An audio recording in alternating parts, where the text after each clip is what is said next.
Oui, c'est ça une souveraineté. Les pays de l'AS, ils sont vraiment forts et respectés. Pendant que d'autres dirigeants africains se font humilier aux États-Unis, Donald Trump propose une coopération militaire directe au Mali. Et de l'autre côté, chers amis, la France poursuit son retrait militaire du continent africain avec sa fermeture de sa base au Sénégal. Que se passe-t-il exactement? Pourquoi des puissances étrangères modifient-elles leur posture en Afrique? Et surtout, quel rôle central jouent les pays de l'AS, le Mali, le Burkina Faso et le Niger dans ces rééquilibrages géographiques? Chers amis, bonsoir et bienvenue sur votre chaîne Maham 6 TV. Des informations à vous passer sur cette chaîne. Les États-Unis veulent collaborer avec le Mali. Un retournement inattendu. Le monde entier l'a appris il y a quelques jours. À peine, Rudolf Attala, envoyé spécial de la Maison-Blanche, a atterri à Bamako et a déclaré publiquement: je suis ici en tant qu'envoyé de la Maison-Blanche. Je suis venu offrir mes services aux autorités maliennes. Nous avons l'armée la plus puissante du monde. Nous produisons les armes les plus modernes et nous sommes les mieux placés pour lutter contre le terrorisme. Le Mali est un pays important pour nous. Une déclaration qui a de quoi surprendre, car il faut se rappeler que depuis 2021, les relations entre le Mali et les États-Unis avaient été glaciales suite au départ de la force Barkhane et au refus de l'ingérence occidentale.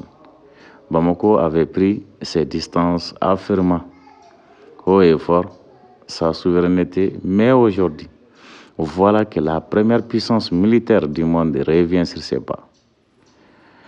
Et ce n'est pas anodin. Ce retournement américain montre que la diplomatie pendante prônée par les États de l'AS commence à porter ses fruits. Face à leur fermeté et à leur refus de subir, les grandes puissances revoient leur stratégie désormais. Elle ne vient plus imposer, mais proposer. Une nuance importante qui montre le respect que les pays comme le Mali imposent désormais sur la scène internationale. Et sans oublier la deuxième information qui est la fin des partis pour la France au Sénégal. Le dernier a eu une autre époque. Pendant ce temps, au Sénégal, c'est un nouveau départ historique. La France vient d'annoncer le retrait de ses troupes et la fermeture de la base militaire du camp Gueil, ainsi que de l'escalade aéronautique de l'aéroport militaire. C'est une page qui se tourne après plusieurs décennies de présence militaire dans ce pays. Et avec ces retraits, la présence militaire française en Afrique se réduit désormais à une seule base, celle de Djibouti. Ce mouvement n'est pas anodin.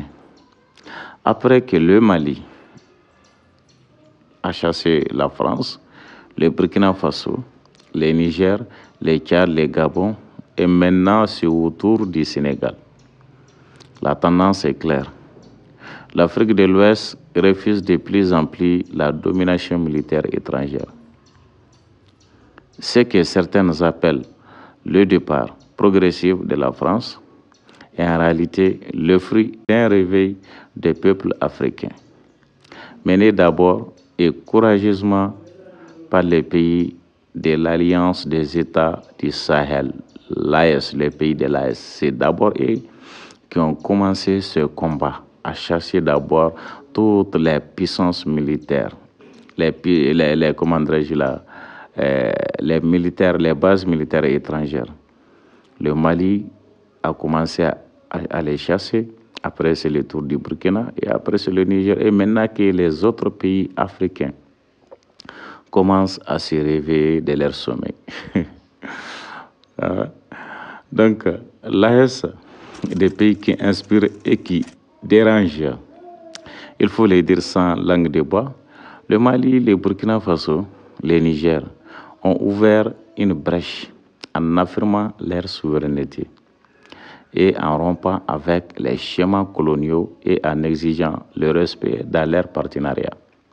Ces nations ont bouleversé la géopolitique africaine.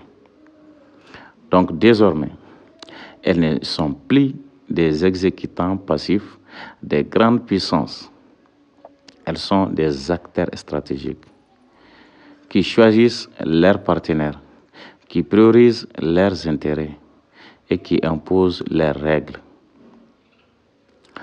C'est cette posture qui a permis de dire non à l'hypocrisie de certaines coopérations militaires inefficaces et de chercher des solutions nouvelles adaptées aux réalités locales. Qu'elles viennent de la Russie, de la Turquie ou désormais peut-être des États-Unis, mais sur des bases claires. Le respect, le partenariat et la non-ingérence. L'Afrique de demain s'est construite aujourd'hui. La dynamique actuelle montre une chose essentielle. Le monde regarde l'Afrique de l'Ouest autrement. Ce qui était autrefois considéré comme une zone d'influence soumise devient une zone d'affirmation, de puissance et de transformation. Avec ces derniers développements, la souveraineté militaire et diplomatique des États africains n'est plus un slogan. C'est une réalité qui prend forme. Oui, les États-Unis veulent désormais discuter. Oui, la France plie bagage. Mais tout ça là, c'est parce que le vent du changement souffle depuis Bamako, depuis Ouagadougou et depuis Niamey. Donc, en conclusion, moi, ce que j'ai à dire, alors que le monde tente de se repositionner, les pays de l'AES montrent l'exemple d'une Afrique fière, souveraine et debout. Les autres pays suivent, les peuples applaudissent et l'histoire s'écrit sous nos yeux. Merci, chers abonnés, d'avoir suivi cette analyse sur votre chaîne Maham 6 TV.